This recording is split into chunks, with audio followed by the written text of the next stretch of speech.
On August 18, 1970, at 3 a.m., shots rang out and Desiderio Caban, a 31-year-old garment worker, staggered in the dark and fell on an East Harlem street corner. Patrolmen from the 25th Precinct, Patrick McCooey and Edward McTeague, were sitting in their patrol car when they heard the shots and spotted who would later be identified as Arnold Squitieri jump into a gold Cadillac and flee the scene. The officers then chased the Cadillac and pulled it over on 117th and Pleasant Avenue. Squitieri was headed to his hangout, the Pleasant Tavern, which was a neighborhood bar. Allegedly, Squitieri told the cops that Caban was only shot in the arm, and if they let him go, they'd be taken care of. Incidentally, Caban had been shot 5 times. The officers let him go and also removed his name as a suspect. Within days, Squitieri's cousin, Alphonse Funzi Siska, met with police officer John Ruff in a luncheonette and gave him a $2,000 down payment, which Ruff split with McCooey and Mateague back at the precinct. Consequently, on January 12, 1972, all 3 police officers were indicted for accepting a bribe. When Squitieri learned about the bribery indictment, he went on a lam but turned himself in. More indictments were to come involving the case. On May 4, 1972, Andrew Dunleavy and Martin Zinkand, 2 detectives from the 25th Precinct, were indicted for lying to a grand jury investigation. The 2 detectives were hired as private investigators by Squitieri's lawyer, who just happened to be Gino Gallina, who I previously did a video on, which I'll add a link down in the description. Gallina, who is later believed to be an informant, was shot to death on November 3, 1977, in Manhattan. Apparently, Carlos Fernandez, a 15-year-old, told the police that he seen Squitieri commit the murder. After the detectives located Fernandez, he changed his earlier statement and said he could no longer identify Squitieri. On January 11, 1974, Squitieri appeared in federal court and pled guilty to tax evasion and was sentenced to 4 years. One of his co-defendants on that case was Badgigi Inglesi. He was also indicted by the state on February 10, 1972, for the Caban murder. Gallina was able to work out a plea bargain, which he pled guilty to on March 14, 1972, and was sentenced to 8 years, which ran concurrently with his federal case. He was paroled by the feds on June 14, 1975, and filed a motion to vacate the sentence, and was resentenced to 6 years when he was transferred to the state. By the summer of 1981, Squitieri was released from prison. He and Siska linked up with the Gotti crew and became involved in the heroin business with them. Strangely enough, allegedly, in his younger days, Squitieri became addicted to heroin, but overcame the addiction.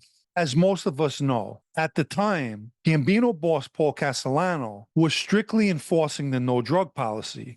And when the FBI bugged Angelo Ruggiero's house, those tapes would have a domino effect in the following years. The most significant blowback as a result of the tapes happened on December 16, 1985, when Paul Castellano was killed by a Gotti hit team in Manhattan. With Castellano out of the picture, John Gotti became the Gambino boss and would straighten out a number of junk dealers, which included Squitieri and Siska, who were inducted in 1986. The following year, on June 4, 1987, Squitieri and Siska were indicted in Camden, New Jersey, with conspiracy to distribute and the distribution of heroin. They were hit with a superseding indictment on December 18, 1987. That indictment stated that they were associated with Angelo Ruggiero and members of the Gambino family, who also happened to be indicted in New York on a related heroin case. On one of the tapes, Ruggiero is heard speaking to Gene Gotti. "I'm trying to figure out. I'm all confused. I just picked up 8 things. Picked up 6 off them guys. Gave 1 to, I'm giving 1 to Zeke tonight." Ruggiero was referring to Squitieri's nickname, Zeke.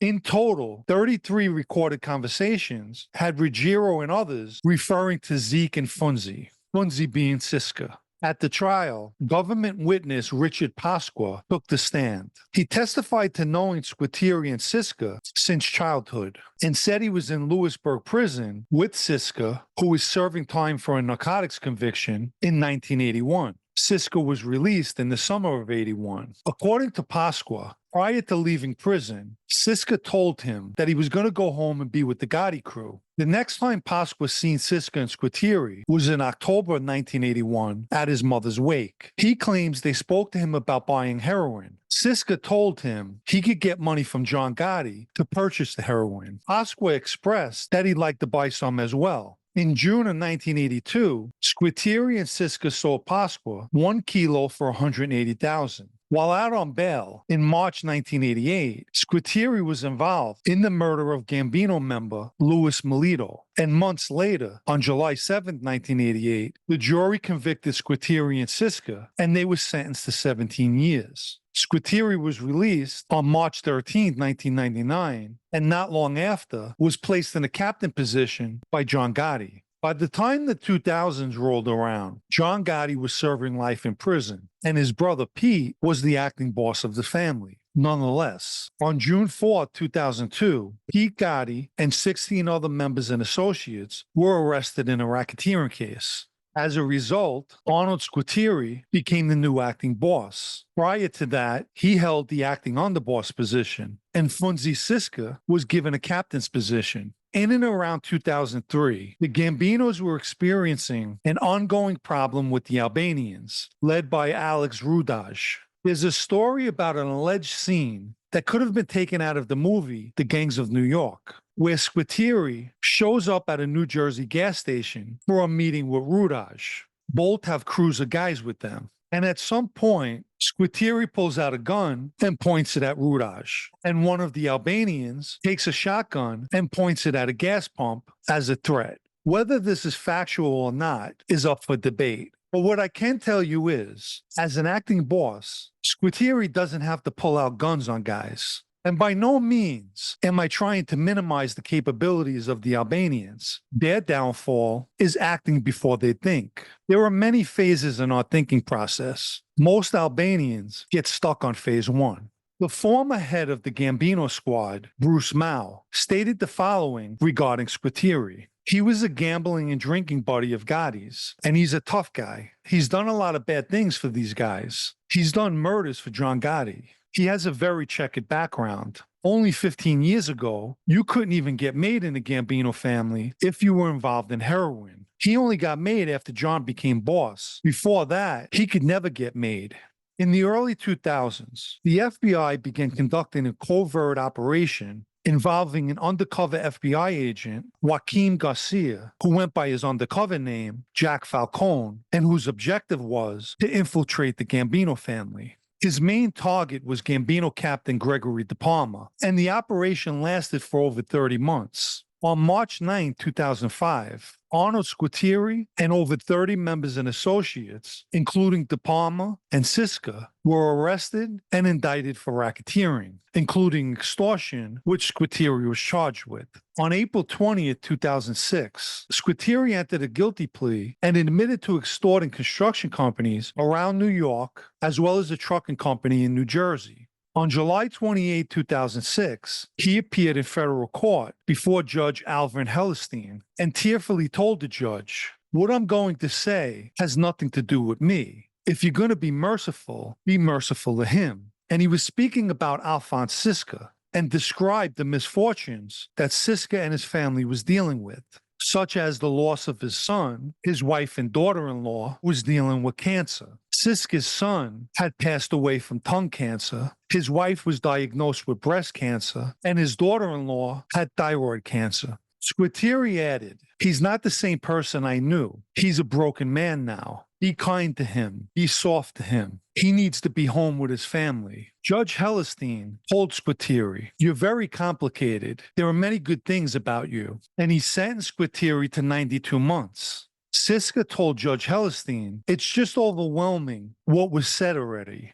Judge Hellestein told the courtroom, "Mr. Siska has a nobility about bearing his punishment that you have to admire," and sentenced him to 76 months. Please remember to hit the like icon if you haven't already, as well as the super thanks icon, which helps keeps this podcast going. And thank you. Arnold Squitieri was released on December 7, 2012, at the age of 76. He came home to a completely different Gambino family than the one he knew. By this time, the family's Sicilian faction had taken the reins, and Italian Dom Cefalù was the official boss. Arnold Squitieri kept a low profile for the next decade, up until his death on January 27, 2022.